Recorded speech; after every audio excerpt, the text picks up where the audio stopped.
Hello बच्चों, एक छोटा सा कॉन्सेप्ट और है तो प्लीज मेरे चैनल को सब्सक्राइब कर लेना और प्लीज वीडियो को जरूर लाइक कर देना। तो हम टॉपिक स्टार्ट करते हैं। सुनो भाई, हमारा चैप्टर नंबर 9 है, रिडेम्पशन ऑफ डिवेंचर चैप्टर का नाम है। ठीक है, तो इसके अंदर जो इंपॉर्टेंट पॉइंट है जो बच्चों को नॉर्मली समझ नहीं आता है तो समझना है कि सोर्स ऑफ रिडेम्पशन। बेटा, रिडेम्पशन का मतलब क्या होता है? रीपेमेंट। किस चीज की? जो डिवेंचर हमने बैंक से यानी पब्लिक से उधार लिया है उस पैसे को क्या करना? वापस करना। यानी कि वो पैसा जो होता है, मान लो मैंने आज आप लोगों से जो है 1 लाख रुपए के डिवेंचर ले लिए, ठीक है, और मैंने बोला कि भाई 10 साल बाद मैं आप लोगों को पैसे दे दूंगा। अब क्वेश्चन ये है कि 10 साल बाद पैसे आएंगे कहां से? क्योंकि वो पैसा जो मैंने आप लोगों से उधार लिया था वो तो मैं अपने बिजनेस में इन्वेस्ट कर चुका हूं। अब वो या तो मुझे प्रॉफिट कमा के देगा, अगर इन केस मुझे प्रॉफिट नहीं हो पाया तो वो 10 लाख रुपए मैं कहां से दूंगा? तो समझना, सोर्स ऑफ रिडेम्पशन का मतलब होता है बेटा out of capital, out of profit और बोथ, यानी कि इन दोनों का मिक्सचर। आउट ऑफ कैपिटल का मतलब होता है, सुनना, मैंने आप लोगों से 1 लाख रुपए लिए, ठीक है, वो मैंने 10 साल यूज करे। वही एक पर्सन और है, मैंने उसको बुलाया, मैंने कहा भाई इधर आ। उसने बोला हाँ सर। मैंने कहा 1 लाख रुपए दे दे यार उधार, मैं तेरे को 10 साल बाद दे दूंगा। उसने कहा ठीक है। उसने मुझे 1 लाख रुपए दिए और वो 1 लाख मैंने आपको दे दिए। तो उससे क्या हुआ कि एक लाइबिलिटी को कम करने के पर्पज से दूसरी लाइबिलिटी को मैंने क्या किया? उठा लिया। तो उसको बोलते हैं हम लोग आउट ऑफ कैपिटल। ठीक है, आउट ऑफ प्रॉफिट का मतलब है कि जो पैसे आप लोगों ने मुझे 1 लाख रुपए दिए थे उससे मैंने अपना बिजनेस स्टार्ट किया और बिजनेस स्टार्ट करके वहां से मेरे पास इनकम आ गई और उसी इनकम में से जो है मैंने आप लोगों को आउट ऑफ प्रॉफिट यानी कि 1 लाख रुपए दे दिया। मैंने कोई नई लाइबिलिटी क्रिएट नहीं करी। बोथ का मतलब है कि भाई आपसे मैंने 1 लाख रुपए उधार लिया लेकिन मेरे को बिजनेस के प्रॉफिट में से केवल 40,000 रुपए की ही इनकम हो पाई। मैं आपको 40 देने के लिए कैपेबल हूं लेकिन देने तो पूरे 1 लाख है।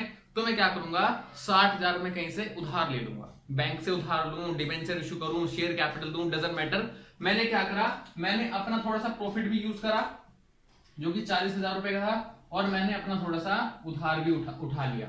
ठीक है, अब इन दोनों में देखना आउट ऑफ प्रॉफिट, अगर मैंने अपना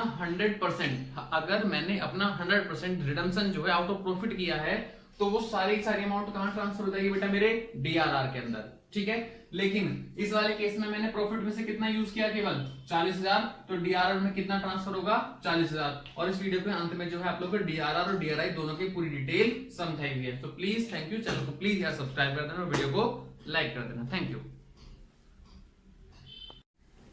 हेलो बच्चों, आज की वीडियो के अंदर हम बात करने वाले हैं अपने लास्ट चैप्टर की कंपनी अकाउंट की, जो है कि हमारा रिडेम्पशन ऑफ डिबेंचर। रिडेम्पशन क्या आप लोगों को पता है कि रिडेम्पशन का मतलब होता है रीपेमेंट। ठीक है, ज्यादा वक्त बर्बाद ना करते क्योंकि आप लोगों को थोड़ा बहुत तो पता ही होता है। तो रिडेम्पशन ऑफ डिबेंचर में जो होता है हम लोग उसमें दो कॉन्सेप्ट पढ़ते हैं, डीआरआर और डीआरआई। डीआरआर और डीआरआई यानी कि डिबेंचर रिडेम्पशन रिजर्व और एक होता है डिबेंचर रिडेम्पशन इन्वेस्टमेंट। तो मैंने कुछ यहाँ पे डिफरेंसेस लिखे हैं तो वो डिफरेंसेस प्लीज आप लोग थोड़ा सा फोकस से सुनना। ठीक है बेटे, डीआरआर का मतलब क्या होता है? डीआरआर का मतलब होता है कि ऐसी अमाउंट जो हम अपने करंट ईयर या पास्ट ईयर के प्रॉफिट में से जो फ्री होते हैं, पास्ट ईयर्स के प्रॉफिट में से थोड़ा सा बचाकर रख लेते हैं for the purpose of redemption, यानी कि जो रिडम्पशन के टाइम पे काम आएगा थोड़ा सा बचाकर हम उसे रख लेते हैं। किसमें से? अपने पुराने प्रॉफिट के अंदर से। तो उसे बोलते हैं रिडम्पशन, डिबेंचर रिडम्पशन रिजर्व। ठीक है बच्चों, अब क्वेश्चन में अगर बोला जाए कि भैया हमें रिडम्पशन रिजर्व जो है यानी कि डिबेंचर रिडम्पशन रिजर्व इस पर्टिकुलर डेट को बनाना है तो हम उसी पर्टिकुलर डेट को बनाएंगे। अगर क्वेश्चन में ऐसा कुछ मेंशन नहीं है तो कब बनाएंगे हम उसे? At the end of the year, यानी कि हम कब बनाएंगे? 31 मार्च को हर साल के। जैसे कि आप लोगों ने जो है साल के बीच में कभी भी अपने डिबेंचर इशू करे तो उसका कुछ परसेंट जो है हमेशा साल के अंत में 31 मार्च को हम क्या बना लेंगे? डीआरआर। दूसरी बच्चों बात, क्वेश्चन में कंफ्यूज होने वाली बात नहीं है। क्वेश्चन में नहीं ये बोलता है कि कितना बनेगा कितना नहीं बनेगा। अगर बोलेगा कि भैया 50 बनाना है, 100 बनाना है, 10 बनाना है, 20% बनाना है तो ठीक है। अदरवाइज हम लोग क्या करते हैं? डीआरआर जो है 100% या फिर कम से कम 25% तो बनाना ही बनाना है। किसका? फेस वैल्यू का। मान लीजिए आप लोगों ने 1000 डिवेंचर इशू करे हैं at the rate of 100 each, यानी कि टोटल फेस वैल्यू कितनी हो गई बेटा? 1 लाख रुपए की। चाहे आपने अपने डिवेंचर जो है प्रीमियम पे इशू करे हो चाहे डिस्काउंट पे, लेकिन जो डीआरआर है हमेशा किस पे बनेगा? फेस वैल्यू पे। और नॉर्मली हमेशा क्या होता है? ऑलवेज 100 ही होता है, चाहे आपने डिवेंचर कैसे भी इशू करे हो। दूसरी बात बेटा, बैंकिंग और फाइनेंसिंग कंपनी को इन दोनों डीआरआर को बनाने की जरूरत नहीं होती। बैंकिंग जो पैसों का लेन देन करती है, फाइनेंसिंग यानी कि हर वो चीज जिसके ऊपर आरबीआई का आरबीआई का जो है रूल्स एंड रेगुलेशन एप्लीकेबल होकर चलते हैं, वो हमारी सारी बैंकिंग और फाइनेंसिंग कंपनी होती है, जिसके लिए हम लोग डीआरआर क्रिएट नहीं करते। ठीक है बच्चों। अब रिजर्व बनता कहां से है? मैंने आपको बच्चों बोला कि जो डीआरआर होता है वो हम अपने ऑलवेज फ्री रिजर्व में से ही क्या करते हैं, बनाते हैं। ठीक है, फ्री रिजर्व से जैसे कि हमारा जनरल रिजर्व हो गया, डिविडेंड इक्वलाइजेशन रिजर्व हो गया, और बहुत सारे हमारे फ्री रिजर्व्स होते हैं। तो एंट्री बनती है हमारी जनरल रिजर्व अकाउंट डेबिट या फिर एनी कोई भी, यानी कि any free reserve account debit to DRR. ये हमारी क्या बनती है, एक प्रॉफिट में से दूसरे प्रॉफिट में क्या हो रहा है, ट्रांसफर हो रहा है। और प्रॉफिट का नेचर क्या होता है, क्रेडिट, इसलिए हम लोग क्या करते हैं, डीआरआर को क्रेडिट करते हैं। ठीक है, आपको बच्चों यही पता है कि at the time of cancellation debenture DRR will be transfer to general reserve, यानी कि ये जो डीआरआर बनाया था हमने, उसे आज क्या करना है, हमें कैंसिल करना है। तो कैंसिल के टाइम पे हमारी एंट्री बनती है DRR debit to general reserve. जितनी अमाउंट आप लोगों ने डीआरआर की यहाँ पे क्रेडिट करी थी, सेम अमाउंट यहाँ पे क्या हो जाएगी बच्चों, डेबिट हो जाएगी टू जनरल रिजर्व। कुछ इस तरह का हमारा डीआरआर का छोटा सा कॉन्सेप्ट है। अब अगर बात करें बेटा डीआरआई की, तो इसमें थोड़ा सा समझने वाली बात है कि डीआरआई जो है, पहली बात तो 1 अप्रैल से 30 अप्रैल के बीच में बनती है। कैसे बनती है वो सुनना। मान लो ये है हमारा 2017, 2018, 2019 और 2020। ठीक है बच्चों। अब हमें जो है 2019 और 2020 में हमें डिबेंचर क्या करने, रिडीम करने हैं, यानी कि वापस करने, कभी भी मई, अक्टूबर, जून, कभी भी एक साल के बीच में। और हमने ओरिजिनली डिबेंचर कब इशू करे थे, 2017 में, लेकिन रिडीम कब करेंगे हम, 2019 में, कभी भी अप्रैल, मई, जून, कभी भी।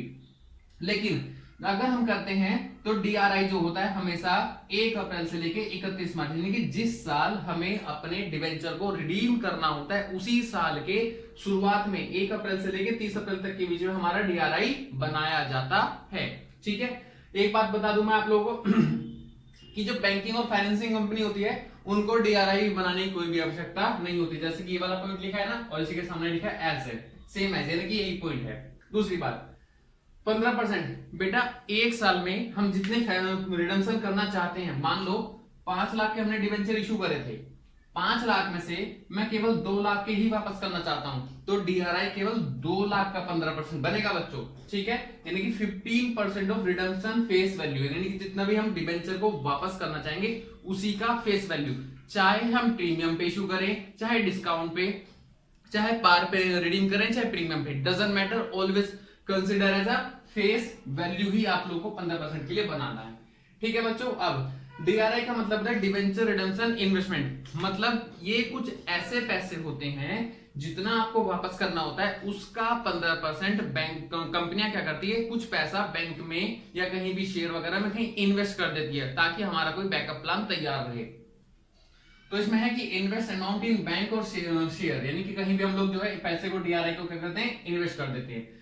जिस टाइम पे हम पैसा बेटा इन्वेस्ट करेंगे, उस टाइम पे हमारी एंट्री बनती है डीआरआई, यानी कि हमारी एसेट्स है, और एसेट्स का नेचर क्या होता है हमारा, डेबिट। तो डीआरआई अकाउंट डेबिट टू, मेरी जेब से क्या चला जाएगा, पैसा, तो टू बैंक हो जाएगा। ठीक है। अब मान लो